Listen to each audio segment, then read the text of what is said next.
de nos 3 présentateurs qui vont vous parler de la vie en français dans la province de la Saskatchewan, les opportunités économiques, le mode de vie dans les différentes parties de la province. Et puis, on va garder du temps à la fin pour répondre à vos questions. Ces questions, vous pouvez les poser à tout moment, pas dans le chat ou le clavardage, mais plutôt dans le module questions et réponses. Donc, vous verrez soit Q et R ou Q&A, dépendant de l'interface que vous avez choisie. On ne pourra pas répondre à toutes les questions puisque vous êtes très nombreux en ligne. On va donc privilégier vraiment les questions qui concernent la Saskatchewan. Il y aura bien sûr d'autres opportunités pour vous de suivre nos webconférences qui toucheront plus au programme d'immigration temporaire et permanente. Donc, sans plus tarder, je vais présenter nos 3 invités aujourd'hui. Tout d'abord, Ferdinand Bararozunza. Il est gestionnaire du réseau en immigration francophone de la Saskatchewan. Comme vous entendrez, un réseau de beaucoup d'organisations, beaucoup de personnes qui sont là pour accueillir et aider les nouveaux arrivants au Canada. Ronald Labrec est directeur général de l'Assemblée communautaire fransaskoise, ou l'ACF. Et Chantal Morin est coordonnatrice d'un nouveau programme, le programme des communautés francophones accueillantes. Elle vous parlera des communautés accueillantes dans la province de la Saskatchewan.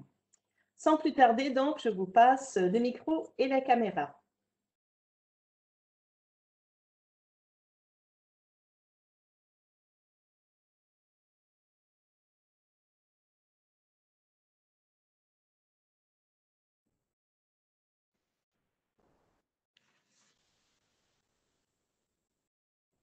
Je crois qu'on a un petit problème de son, Ferdinand. Moi, je n'ai pas de problème de son, je vous entends. Mon son est activé. Est-ce que vous m'entendez, moi? Oui, on vous entend maintenant. Merci.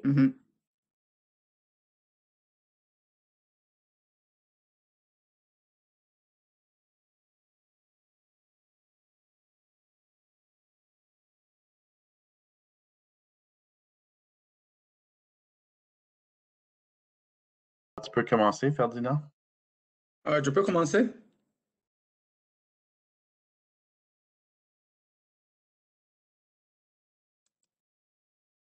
Oui, Ferdinand, vous pouvez commencer. OK, merci. Donc, je vais commencer par présenter la province de Saskatchewan, une province qui accueille. Comme vous voyez sur la carte, cette province est située entre le Manitoba et l'Alberta. C'est une province avec une grande superficie, presque 9 fois plus que la France, en accueillant à peu près 1 million d'habitants comparé à 67 millions de personnes que compte la France. Deuxièmement, vous pouvez constater que la majorité de la population vit au sud de la province, où se trouvent les 3 principales villes, la ville de Moose Jaw, la ville de Regina, Regina qui est en même temps la capitale, et la ville de Saskatoon. Plus au nord, la ville de Prince Albert s'ouvre sur de grandes étendues forestières qui couvrent le nord du territoire, avec les 2 parcs nationaux et 23 parcs provinciaux. Donc, la Saskatchewan fait la part belle à la nature et aux grands espaces. La province dite des cieux vivants bénéficie d'un niveau élevé d'ensoleillement au Canada, grandissant les plus beaux couchers du soleil du pays. Le climat continental favorise des hivers secs et froids, mais propices aux sports d'hiver, et des étés chauds pour profiter des lacs et des rivières. Et il y a beaucoup de lacs et beaucoup de rivières. C'est un grand espace pour tous. Patins, skis, luges, maillots et bouées devront donc trouver une place en Saskatchewan. Les communautés francophones vivent dans un environnement majoritairement anglophone.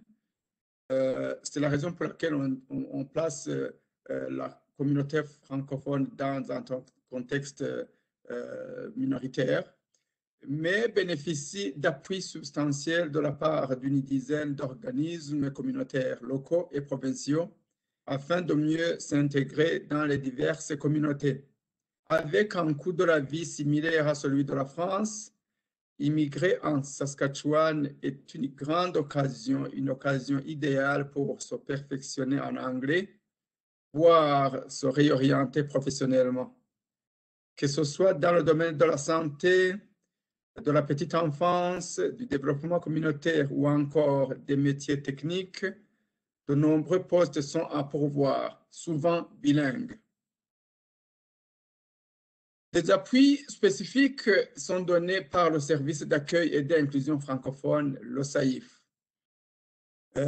En outre, pour les villes rurales comme Moose Jaw et Gravelbourg, l'accompagnement incluant le partage d'informations diverses avec les immigrants est assuré par la communauté francophone accueillante, la CFA. Cet accompagnement inclut le service pré-départ à partir des pays d'origine, à travers lequel les agents d'établissement fournissent toutes les informations requises pour les nouveaux arrivants, pour que les nouveaux arrivants puissent bien se préparer à venir vivre en Saskatchewan. Pour les informations détaillées à propos des divers secteurs, voilà donc, il y a le secteur éducation et dans ce secteur éducation, vous trouvez le Conseil des écoles françaisoises qui gère 14 écoles de langue française, 3 de niveau élémentaire, 3 de niveau secondaire et 8 couvrant les 2 niveaux de la maternelle à la 12e année, à la dernière année de l'école secondaire. Chaque école offre un service prématernel. De même, 4 centres éducatifs existent pour la petite enfance en français à Saskatoon, à Regina, Pontex et Moose Jaw. Au niveau postsecondaire, la cité universitaire francophone de l'Université de Regina offre des programmes de premier et de deuxième cycle, principalement en études françaises et francophones, ainsi que de la formation continue. Dans le domaine de la santé, vous aurez les appuis, les informations, l'encadrement, l'accueil avec le réseau santé en français de la Saskatchewan, qui maintient un répertoire des professionnels de la santé, lesquels peuvent vous offrir des services et des soins en français en Saskatchewan. Ensuite, au niveau du secteur culture, la Saskatchewan compte plusieurs événements, activités et établissements culturels de langue française, notamment la fête fransaskoise, qui a lieu souvent à Saskatoon en présentiel. La fête de la culture organisée par le Conseil culturel fransaskois à chaque mois de septembre à Regina, à Saskatoon, Moose Jaw, Prince Albert. Le festival du solstice d'été à Gravelbourg. La troupe du jour, compagnie de théâtre professionnel à Saskatoon. Vous avez le Carrefour des Plaines à Regina. Vous avez le Carrefour fransaskois à Prince Albert. Vous avez le Centre culturel Maillard à Gravelbourg. Vous avez les Auvergois de Pontex. De même, au niveau des médias, vous avez un grand nombre de radios, de télévisions disponibles par câble, satellite et Internet. La Saskatchewan compte donc des médias provinciaux, régionaux de langue française, notamment une radio communautaire francophone, CFRG FM, des fois appelée Radio Prairie FM, logée à Gravelbourg. Un journal provincial paraissant toutes les 2 semaines. Ce journal est appelé L'Eau Vive. Vous avez deux chaînes de radio Canada, ici Première et ici Musique. Et vous avez la télévision de Radio-Canada provinciale à partir de Regina. En ce qui concerne les emplois, voici les principaux secteurs d'emploi en Saskatchewan. Vous avez le premier secteur qui est le commerce. Le deuxième secteur, c'est les soins de santé et assistance sociale. Vous avez des emplois qui s'offrent dans le domaine de la construction. Il y a des possibilités d'emploi en agriculture. Il y a des offres, des possibilités, des opportunités dans le secteur des services d'enseignement, dans le secteur de l'hébergement et services de restauration, ainsi que dans le secteur des finances, assurance, immobilier et location. Et bien entendu, c'est les principaux, il en existe d'autres. Merci donc, voilà principalement le principal message. Mais après, je voudrais continuer à vous donner une certaine liste d'images, lesquelles images pourraient vous informer sur la province, sur la qualité de l'accueil. Et je vais immédiatement vous partager l'écran suivant.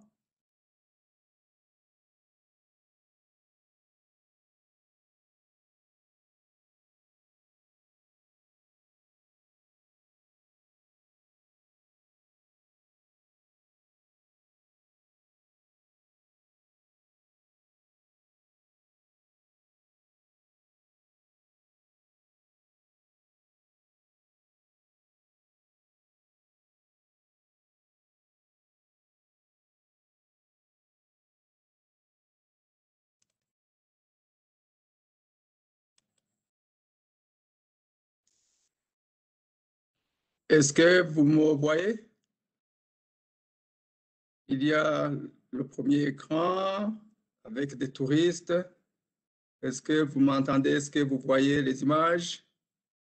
Il faudrait le mettre en plein écran. Pardon? Il faudrait mettre en plein écran pour mieux voir les images. OK, merci. OK, merci. Voilà. Des séances d'amusement en musique, les montagnes, parents, enfants ensemble, dans le lac, dans la mer.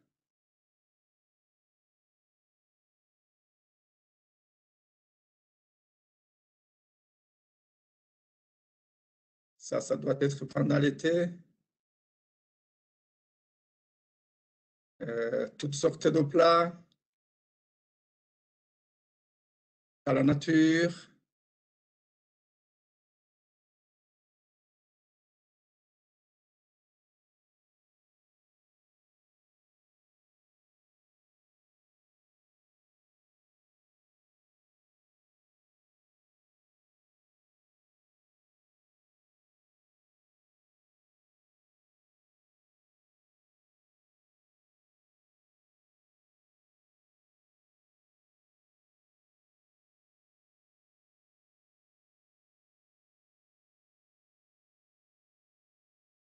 Vous allez constater que la Saskatchewan est habitée par une diversité de personnes, toutes les cultures, beaucoup de peuples.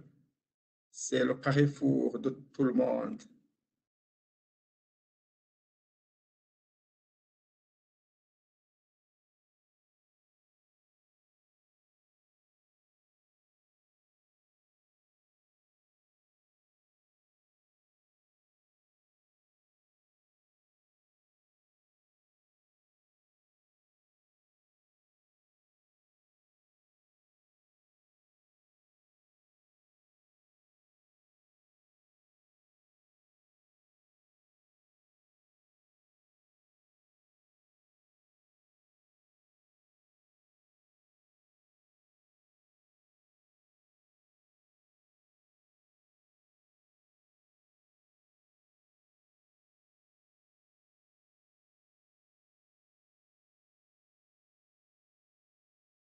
Je vois dans les commentaires que nos internautes apprécient beaucoup ces belles photos. Je pense qu'on a tous un petit brin de nostalgie pour les voyages aussi.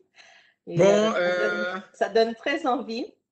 Je vais en profiter pour donner un petit rappel aux personnes qui nous suivent en direct.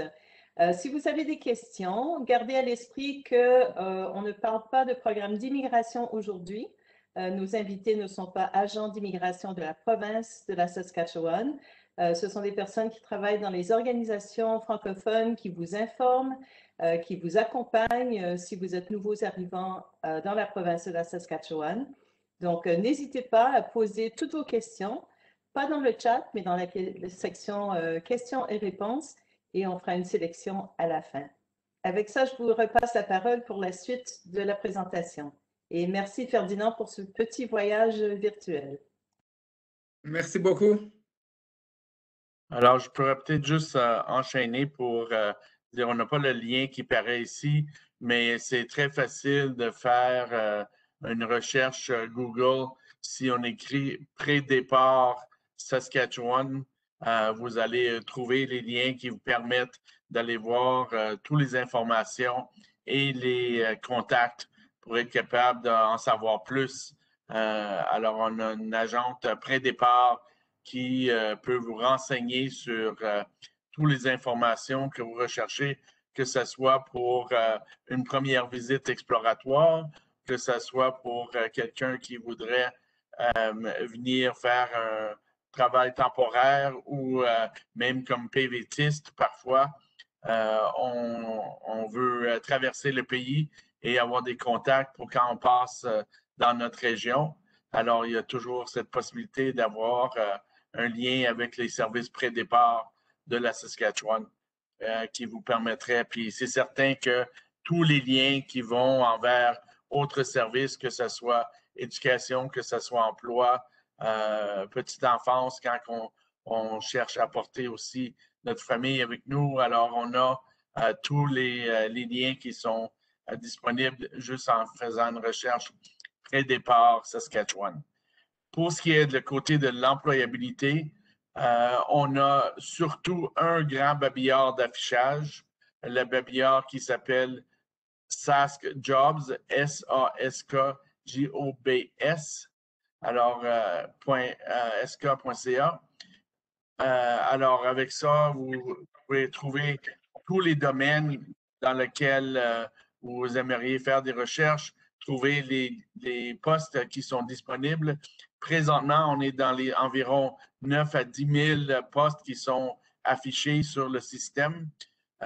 Et on a également un lien d'affichage pour les postes qui sont soit francophones ou bilingues en recherchant la tête de l'emploi, alors de la Saskatchewan. Alors, ça donne un peu un aperçu de tout ce qui est disponible. Et comme vous avez pu constater avec les images, on a une très grande variété dans notre géographie. C'est quand même à base un terrain plat. Je pense qu'on ne peut pas se le cacher, mais on a quand même des régions qui sont quand même très ondulées et même, je ne dirais pas des montagnes, mais des grandes côtes où on peut quand même très bien s'amuser, faire du ski et toutes sortes de choses.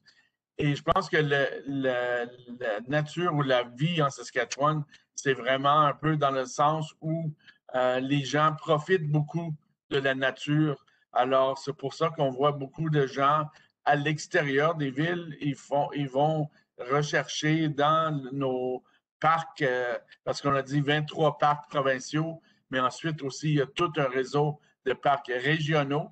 Alors, il y a des centaines de parcs régionaux et que ça permet qu'à proximité, je veux dire à 45 minutes d'une grande ville, tu peux être facilement en grande nature ou le soir, tu vois aucune lumière alentour que vraiment juste ceux qui sont tout près de toi. Alors, ça permet de faire une très grande appréciation justement de nos vastes ciels et aussi les étoiles le soir. Et ça permet aussi avec tous les parcs qu'on a, il y en a plusieurs qui sont ouverts aussi toute l'année. Alors, ça permet aussi de faire des sorties hivernales et de s'amuser à l'extérieur toute l'année. Et comme mentionné par Ferdinand, la Saskatchewan est la province au Canada la plus ensoleillée. Alors, même on peut être en plein hiver à moins 30, mais on va avoir un beau soleil, le ciel très bleu et ensoleillé. Alors, je pense que c'est quand même quelque chose à considérer et je pense que je vais quand même, moi, je vais terminer avec une petite blague que je fais souvent. La Saskatchewan, pour s'en rappeler, c'est que c'est la province la plus difficile à prononcer son nom, Saskatchewan, mais de l'autre côté, c'est comme vous avez pu constater sur la carte, c'est la plus facile à dessiner. Alors, c'est tout simplement un rectangle, c'est facile de s'en rappeler. Et puis c'est au cœur du Canada. Alors, comme vous pouvez voir aussi, on se trouve bien au centre du Canada. Je vais passer à Chantal si elle a quelques mots.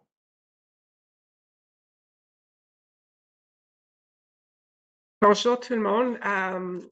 Pour faire suite à ce que Ferdinand et Ronald ont présenté, je vais juste parler surtout des communautés accueillantes. La communauté de Gravelbourg et Moose Jaw ont été choisies comme communautés accueillantes de la Saskatchewan.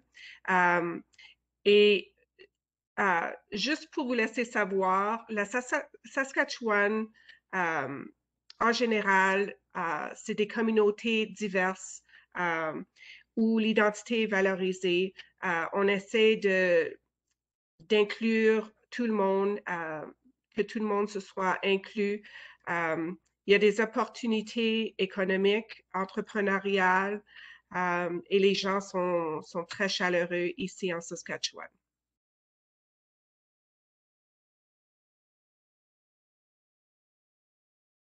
Merci beaucoup pour cette présentation, les images, l'information. Plusieurs questions déjà sélectionnées pour nous. Encore une fois, je rappelle que la session aujourd'hui, c'est vraiment sur la vie, les opportunités dans la province de la Saskatchewan. Toutes les questions qui concernent comment faire une demande d'immigration, comment contacter la province, ce n'est pas notre sujet aujourd'hui. Je vois cette question souvent dans le chat. Il y aura d'autres sessions plus spécifiques au programme d'immigration. Sinon, de façon générale, allez sur le site du gouvernement du Canada, canada.ca/immigration, et vous trouverez tous les renseignements. Pour contacter la province, allez dans la section Immigrés et vous verrez dans le programme des candidats des provinces le lien vers la Saskatchewan. Donc, sans plus tarder, on va passer aux questions. La première concerne justement les francophones, les Franc-Saskois. Quel est le pourcentage de francophones dans la population de la Saskatchewan? Quelqu'un a ce chiffre en tête? Oui, c'est environ 5% de la population de personnes qui puissent s'exprimer en français, des gens qui ont, incluant les gens qui ont appris le français. Alors, on parle d'environ 55 000 personnes sur 1 million. Merci. Est-ce qu'il y a donc, je pense que c'est une information qui était dans la présentation, peut-être Ferdinand, on peut y revenir. La question concerne les écoles bilingues et les universités bilingues ou francophones. Un petit rappel peut-être sur les possibilités pour que les enfants étudient en français? Comme je l'ai déjà dit, il y a une multitude d'écoles qui enseignent en français. Il y a au niveau universitaire, il y a 2 centres de formation. Il y a l'université de la cité francophone de Regina qui offre des formations universitaires. Mais au secondaire, il y a beaucoup d'écoles. On a dit presque 14 écoles secondaires et 13 écoles en maternelle, en école primaire. Il y a vraiment suffisamment d'écoles pour accueillir les enfants, les jeunes enfants et les enfants de niveau secondaire en français en Saskatchewan. Tout le monde pourra trouver sa place. Peut-être aussi une chose à ne pas confondre, les écoles francescoises, les finissants de les écoles francescoises ont un diplôme avec maîtrise de l'anglais et maîtrise du français. Alors, ils apprennent quand même certainement la langue anglaise à l'école et même que les recherches démontrent que les gens qui ont fait le cursus bilingue réussissent mieux au niveau du marché du travail. Également, il y a quand même toute une panoplie d'écoles d'immersion, alors où le français est un des cours souvent en 30, 40, 50% et le reste des cours sont en anglais. Alors en Saskatchewan, on a présentement environ 17 000 élèves qui sont dans les écoles d'immersion. C'est un très bon point. Il y a beaucoup de parents qui pensent au Canada pour l'avenir de leurs enfants, bien sûr, et le bilinguisme les attire. Donc, un bon rappel que l'anglais s'attrape, hein, comme on dit, et ça prend très bien dans les écoles de langue française. C'est peut-être plus facile de perdre l'excellent français si on est dans un milieu complètement anglophone. Donc, information à garder à l'esprit. Et je vous inviterai à consulter le site de la Fédération nationale des conseils scolaires francophones. Il y aura des renseignements sur les écoles dans la province de la Saskatchewan, mais beaucoup plus de renseignements aussi sur l'éducation en français à travers le Canada. Question maintenant concernant les services d'accompagnement pour les nouveaux arrivants. Est-ce qu'on les contacte avant d'arriver au Canada? À quel moment au juste? Quelles sont les procédures et est-ce qu'on peut partager les liens? Alors, c'est certain que pour la première porte de contact peut être facilement le service pré-départ ou bien on peut contacter le réseau en immigration francophone, mais le réseau va quand même rediriger les gens ou aiguiller les gens envers les services de pré-départ qui font l'aiguillage envers tous les services et tous les organismes que ce soit une question spécifique en santé, en développement communautaire, en éducation, le service pré-départ fait l'aiguillage envers tous les organismes du réseau de la communauté francophone. Je vais peut-être ajouter une petite précision. Pour avoir accès vraiment aux services personnalisés, il faut déjà être bien avancé dans le processus d'immigration vers la résidence permanente. Donc, l'éligibilité pour les services pré-arrivés et l'ensemble des services d'établissement, c'est à partir du moment où vous avez été sélectionné pour la résidence permanente, même si encore la visite médicale ou l'enquête sur les antécédents à faire, du moment où il y a une décision de sélection. Donc, vous aurez plus de précisions, encore une fois, sur le site canada.ca/immigration. Tous les services pré-arrivés en français sont gérés par une organisation qui s'appelle Connexion francophone et vous aurez plus de précisions sur leur site aussi. Et puis pour essayer de mieux connaître les services d'accueil et d'accomplissement qui seront disponibles sur place ou même connaître d'avance, ce serait le service d'accueil et d'inclusion francophone. Alors, le SAIF-SK. Très facile aussi à trouver, juste faire un Google SAIF-SK. Et vous pourriez vous rejoindre à être au courant de tous les services qui sont disponibles. Excellent. Quelqu'un qui demande s'il existe des villes majoritairement francophones en Saskatchewan. Je vais laisser Chantal.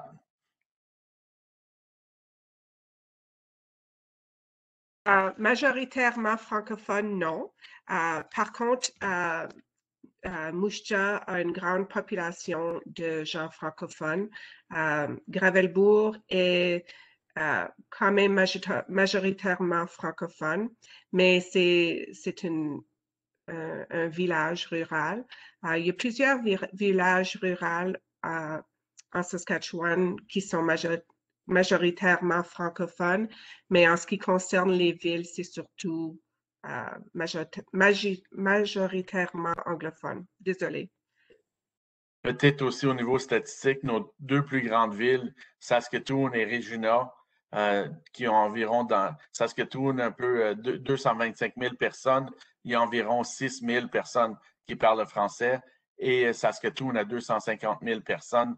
Il y a environ 7 000 personnes qui parlent français. Alors, ça donne un peu une idée. C'est genre un pourcentage qui est quand même pas majoritaire, mais un bon nombre de personnes qui ont plein d'activités se regroupent régulièrement. Les francophones qui viendraient ne se sentiront jamais isolés, ils se retrouveront en communauté avec les autres. Un bon rappel. Comment fonctionne le système de santé en Saskatchewan? Alors, le système de santé en Saskatchewan, on a une autorité de santé pour toute la province, mais on fonctionne avec environ une dizaine de régionales où ils desservent un peu des environs jusqu'à un rayon d'environ 1h30 de leurs centres et qui fait que ça couvre à peu près toute la région.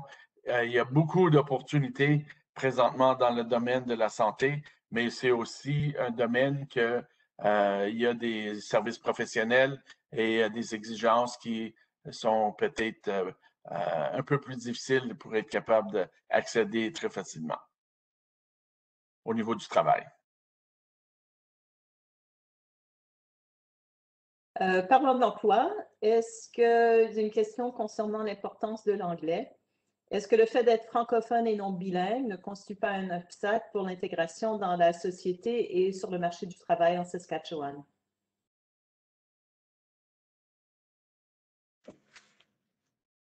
Quelque part, oui, parce que la Saskatchewan est majoritairement anglophone, mais le fait d'être minoritaire et francophone peut constituer quelque part aussi un avantage, une opportunité, parce que le fait d'être peu de personnes à parler le français dans un contexte où le bilinguisme est exigé, ça peut être un atout. Oui, bien sûr, ça c'est sensible que il y a cette petite contrainte, mais je trouve que les francophones qui se trouvent en Saskatchewan obtiennent facilement des emplois. Il y a beaucoup d'emplois francophones aussi, et il me semble que tous les domaines ne sont pas encore remplis. Donc, c'est une contrainte, oui, mais c'est une contrainte mineure, me semble-t-il.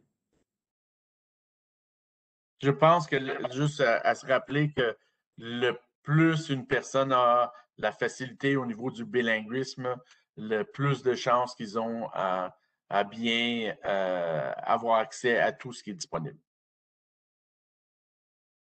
Et l'anglais, comme toute langue, s'apprend. Donc, ça peut être un bon projet pour ce moment où on voyage moins, mais on a peut-être un peu plus de temps pour se préparer. Pourquoi pas suivre des émissions, des films canadiens en français et aussi en anglais pour préparer son départ. Question concernant l'emploi à nouveau. Quelles sont les chances de trouver un emploi en Saskatchewan depuis l'extérieur du Canada? Est-ce que les employeurs sont suffisamment ouverts au recrutement international? Une bonne question. Oui, je pense du côté de la possibilité de se trouver un emploi, au niveau des opportunités, il y en a beaucoup. D'être capable de percer de l'extérieur, c'est toujours le défi. Mais je pense que faut pas oublier aussi que la plupart des employeurs de la Saskatchewan, c'est même, je dirais, dans les 10 dernières années où ils ont eu à avoir recours à regarder à l'extérieur de la province pour de la main-d'œuvre. Alors, c'est pas tout le monde qui est expérimenté et qui est à l'aise. Ils sont toujours plus habitués à voir la personne devant eux, mais de plus en plus, surtout en plus avec l'année qu'on vient de passer en pandémie où tout se fait par Zoom ou un autre protocole, les gens sont beaucoup plus à l'aise de faire maintenant des entrevues avec ces systèmes-là. Très bon point. Un petit rappel, on travaille avec beaucoup de services publics de l'emploi dans différents pays. Donc, de temps en temps, il y a même des offres sur les sites de Pôle emploi en France, de l'ANAPEC au Maroc et j'en passe. Donc, ça peut être intéressant pour les gens de consulter les sites ou de contacter les conseillers en mobilité internationale dans leur pays de résidence. Comment est le prix de l'immobilier en Saskatchewan par rapport à d'autres provinces?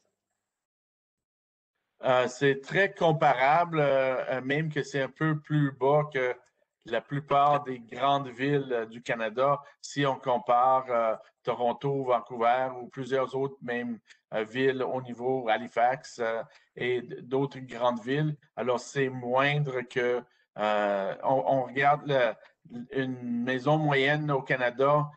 Dernièrement, on vient de sortir les statistiques l'autre jour, c'est 725 000 $ canadiens. Mais dans la région de Regina, tu peux quand même assez facilement avoir une nouvelle maison pour environ 350 000. Alors, puis c'est environ 100 mètres carrés. Alors, ça donne une idée de les coûts.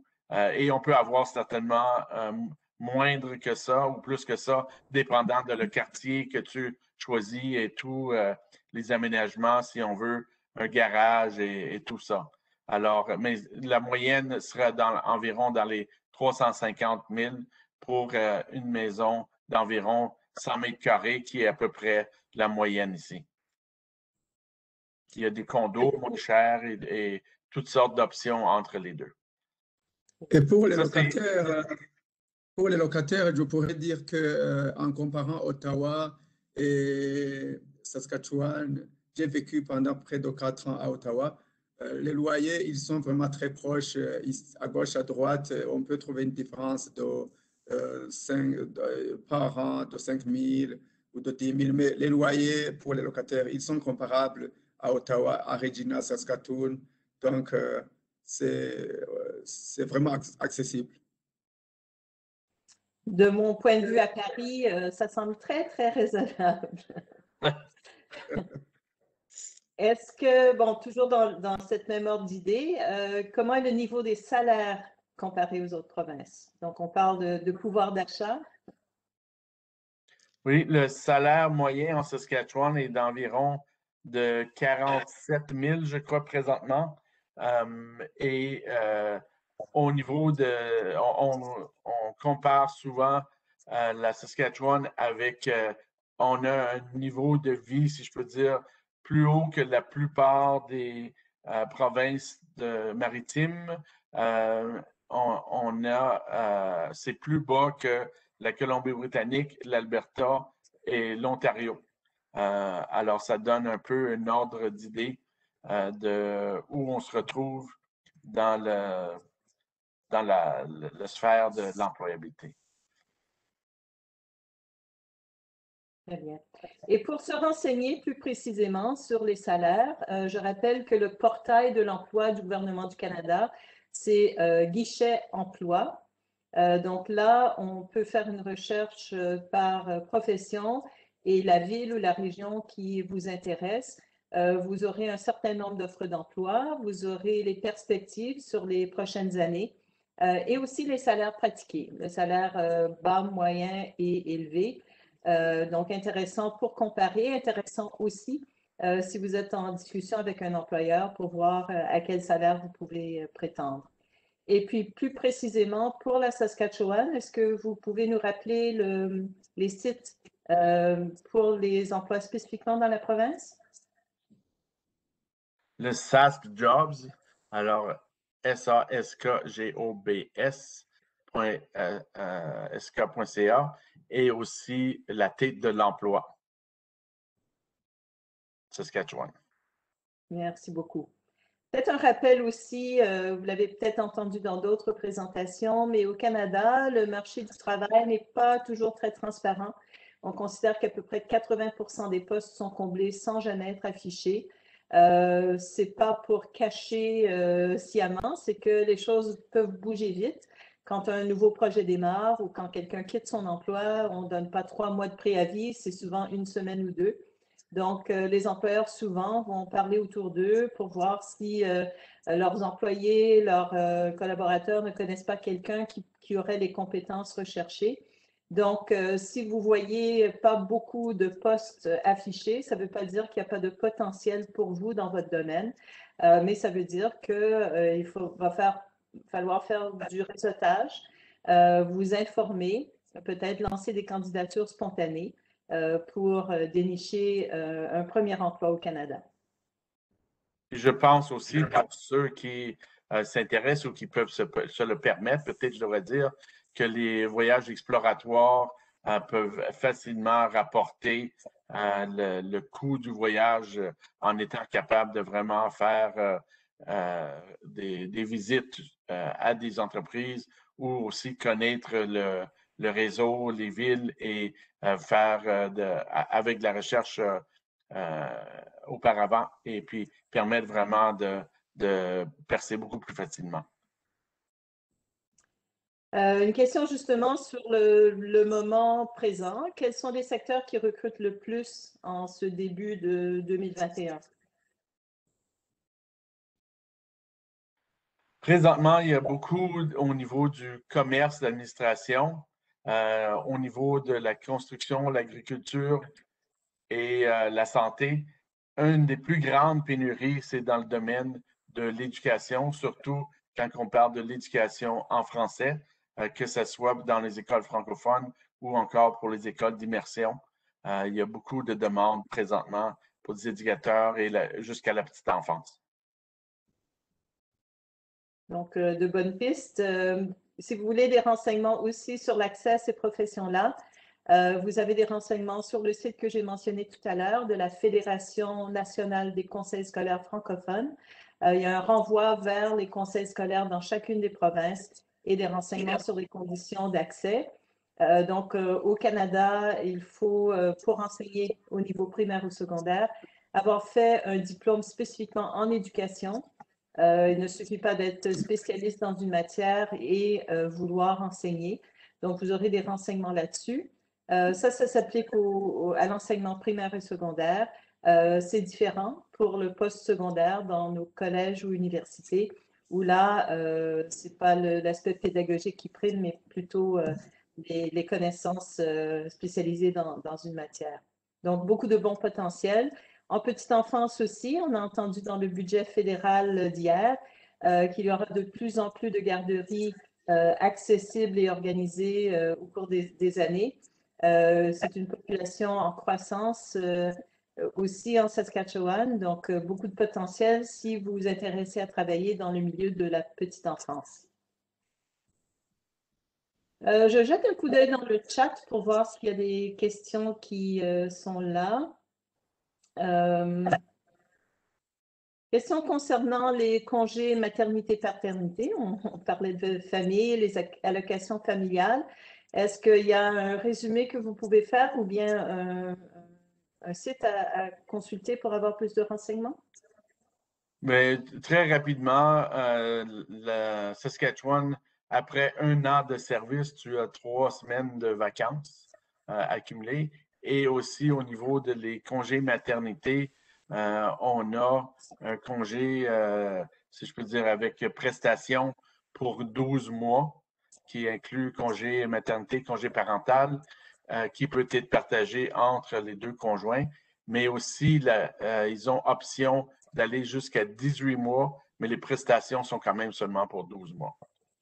Alors, ça donne une bonne idée que, puis aussi au niveau de les lois provinciales, c'est que ton poste est garanti au retour de ton travail pour avoir un poste similaire avec une rémunération similaire. Très bien. On demande quel est le taux de criminalité en Saskatchewan. Vous allez me dire, la question ne se pose même pas. Mais la question ne se pose même pas dans un sens oui et non. Quand on regarde au niveau des statistiques, la Saskatchewan a quand même au niveau de per capita un niveau assez haut, mais aussi je pense qu'il ne faut pas oublier on a aussi certaines régions défavorisées, un peu dans chacune des villes, et c'est là où ce que se trouve la majorité c'est des choses entre petites gangs. Alors, on a certainement, veut pas, des meurtres qui se passent, mais dans la grande majorité de tout le monde, on ne voit rien de ça. Donc, il faut connaître les quartiers à éviter ou à favoriser. Absolument. Question pratico-pratique. Qu'en est-il pour les transports et le logement dans les villes? C'est une bonne question. On a l'habitude dans beaucoup de nos villes d'avoir un réseau très étoffé de transports en commun. Est-ce que c'est nécessaire d'avoir un véhicule? Comment est-ce que ça se passe dans la province? Je vais peut-être Je pense que ça... Ferdinand, puisqu'il a vécu, je pense, dans une ville avec plus d'opportunités et de comparer avec, disons, Regina. Oui, je dirais en fait que oui, à Regina, à Saskatoon aussi, j'ai vu qu'il y a des bus, l'embouteillage est très faible. Ce n'est pas obligatoire d'avoir une voiture, mais si on a une voiture, on a encore plus d'opportunités parce que l'assurance est doublement moins chère qu'à Ottawa. Donc, il y a vraiment des opportunités pour avoir une voiture si on veut l'avoir, mais sinon, il y a du transport en commun. Sans embouteillage comme on la rencontre dans les grandes villes comme Toronto, Ottawa. Et en ce qui concerne la détention des voitures personnelles, ça coûte moins cher, surtout au niveau des assurances, doublement moins cher. Puis pour ce qui est de transport, même dans nos plus grandes villes, si dans 15 minutes, tu n'es pas rendu, ou peut-être 20 minutes au maximum, si tu n'es pas rendu à ton rendez-vous qui peut être à l'autre bout de la ville, ça veut dire que tu t'es trompé parce que c'est très possible de traverser même nos plus grandes villes dans 15 ou 20 minutes et de faire ce trajet-là. Alors, le trajet de retour, aller-retour au travail, normalement, n'est pas plus qu'environ une quinzaine de minutes, qui permet d'avoir beaucoup plus de temps en famille et ne pas le passer au niveau d'un trajet. Ça, c'est quand on parle de être en voiture. Alors, c'est pour ça que la plupart des gens optent pour une voiture, mais on a quand même des services de transport en commun avec les bus, comme Ferdinand a mentionné, mais c'est peut-être pas le même achalandage au niveau de les heures de service, par exemple. Les bus vont être aux 15 minutes ou aux demi-heures, pas aux 4 minutes. Je dirais que le niveau de stress en transport tend vers zéro. Très bien. On approche la fin de notre session, donc je vais vous poser notre dernière question. Quelle est la bonne période ou la meilleure période ou le meilleur mois pour aller s'installer en Saskatchewan? Vos recommandations, messieurs, dames. Je pense qu'il n'y en a pas de mauvaise période, mais pour quelqu'un, par exemple, qui n'a pas vécu l'hiver auparavant de venir au Canada, je dirais que probablement le printemps et l'été, ce serait le temps idéal où on peut vraiment apprécier la nature quand tout est beau et vert, si je peux le dire comme ça. Et ça nous permet de s'acclimater envers l'automne et faire cette préparation-là à l'hiver. Mais on a aussi beaucoup de gens qui nous arrivent en plein hiver, puis ils disent, ben, une fois que j'ai vécu ça, tout est beau, tout va être encore plus facile que ça. Alors, dépendant de le niveau de défi que tu veux mettre devant toi, si on commence avec le pire pour commencer, puis après ça, on va au plus beau, ou on prend le plus beau en début, et puis on travaille vers ce qui est plus difficile. D'autres commentaires là-dessus? Je pense aux familles, par exemple. Est-ce qu'il y a un moment dans l'année où les écoles ne prendront pas les enfants? Est-ce qu'il faut penser à ces questions-là? Au niveau des inscriptions aux écoles, les inscriptions aux écoles sont bienvenues tout au long de l'année. Alors, il n'y a pas de défi à ce niveau-là. C'est certain que nous, les 2 mois d'été, de juillet et août, c'est là où ce qu'on n'a pas d'école, c'est la vacance estivale. Et alors, normalement, c'est de début septembre jusqu'à la fin juin pour ce qui est de les cours. Et pour la recherche d'emploi, je sais qu'ici en France, traditionnellement, pendant le mois d'août, il ne se passait pas grand-chose. Ça change maintenant, bien sûr. Mais est-ce qu'il y a des périodes dans l'année où c'est plus difficile de trouver un emploi ou c'est vraiment un roulement tout au long de l'année? Autre que les métiers, si je peux dire, saisonniers, où est-ce qu'on parle de, par exemple, au niveau de la construction, de ceux qui travaillent beaucoup à l'extérieur, c'est certain que ces métiers-là vont être plus affectés au niveau des saisons. Mais pour la plupart, il y a quand même, comment dire ça, un rythme très régulier au cours de toute l'année où est-ce qu'on voit très peu de différence. Très bien. Dernier mot, des choses que vous aimeriez rappeler, ajouter, renforcer? Je voulais juste corriger tantôt quand j'ai dit le site SaaSjobs, c'est juste saasjobs.ca. Alors, j'avais dit, je pense, sk.ca, mais c'est juste saasjobs.ca. Pour les affichages d'offres d'emploi dans la province. Très bien. Il y aura un petit message de suivi qui sera envoyé à toutes les personnes qui se sont inscrites pour notre webconférence aujourd'hui. Vous aurez un lien vers l'enregistrement de la session si vous voulez revoir, renoter certaines des informations dans les diapos, revoir les belles images qu'on a vues aussi, ou bien partager la présentation avec vos amis, conjoints ou autres personnes. Il ne reste simplement à remercier nos trois présentateurs, Ferdinand, Ronald et Chantal. Merci pour toute cette information. Merci encore pour ce voyage virtuel. Et merci à tous pour votre participation aujourd'hui. Au revoir et à bientôt. Au revoir, merci. Oui, au revoir. Merci de votre présence. Merci.